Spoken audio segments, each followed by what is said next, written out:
Splitting, idealization, and global devaluation represent the late stage psychological defense that emerges when attachment disruption becomes intolerable to hold in an integrated way. These processes are not personality traits and should not be confused with character pathology. They are defensive adaptations that allow a child to maintain internal stability when relational ambivalence becomes too threatening to manage.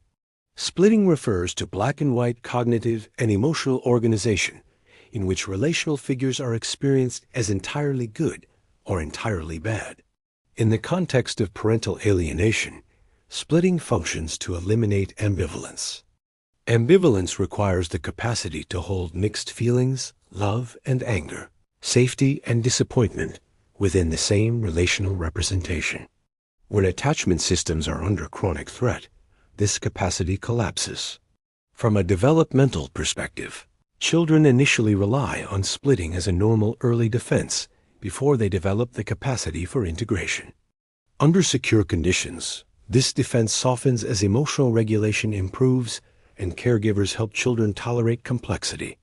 In alienation contexts, however, psychological control, loyalty conflict, and emotional conditioning prevent this developmental progression.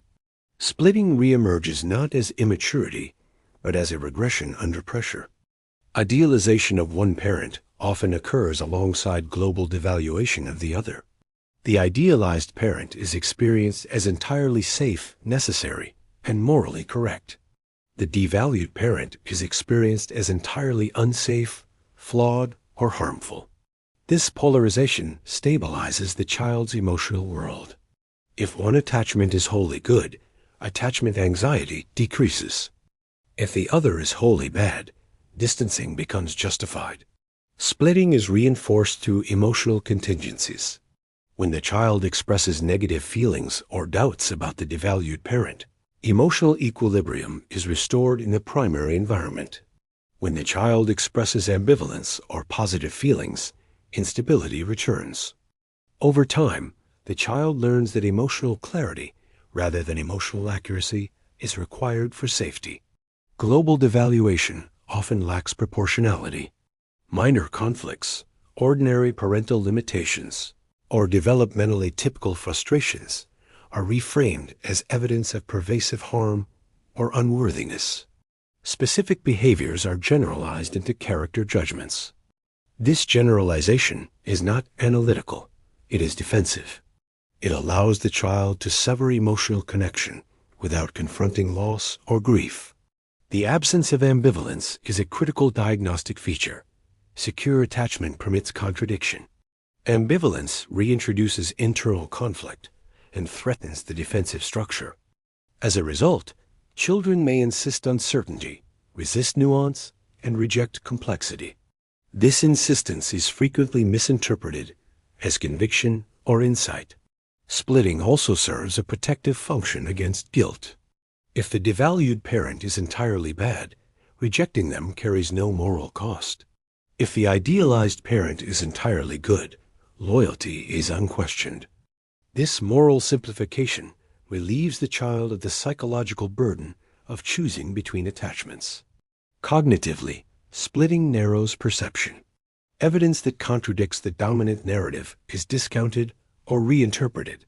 Positive experiences with the devalued parent are minimized, forgotten, or reframed as manipulative. Negative experiences are magnified. This selective processing maintains coherence within the split framework. Emotionally, splitting reduces distress by collapsing complexity. However, this reduction comes at a cost. Emotional integration is suspended. The child loses access to a full range of relational experience. Grief, longing, and unresolved attachment pain are avoided rather than processed. Over time, splitting can become rigid. The child's identity may organize around the polarized narrative.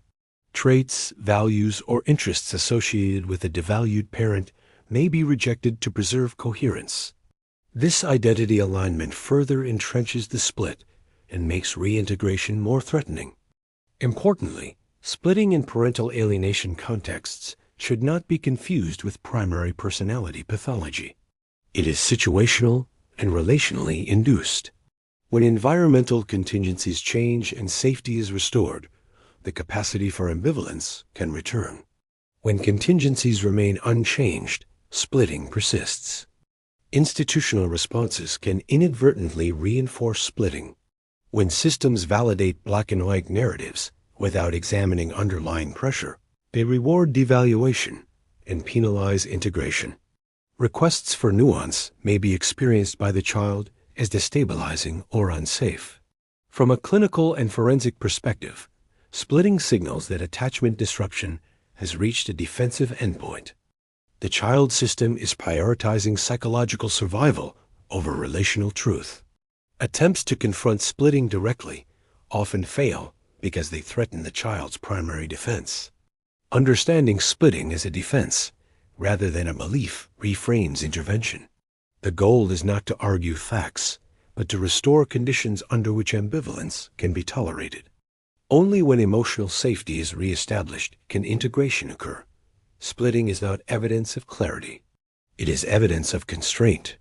In the context of parental alienation, idealization and global devaluation function as psychological armor.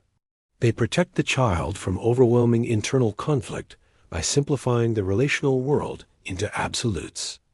Until the conditions that necessitate that armor are addressed, black and white thinking will persist. And until ambivalence becomes safe again, integration cannot occur. Splitting does not resolve attachment injury. It seals it off. And what is sealed off does not disappear.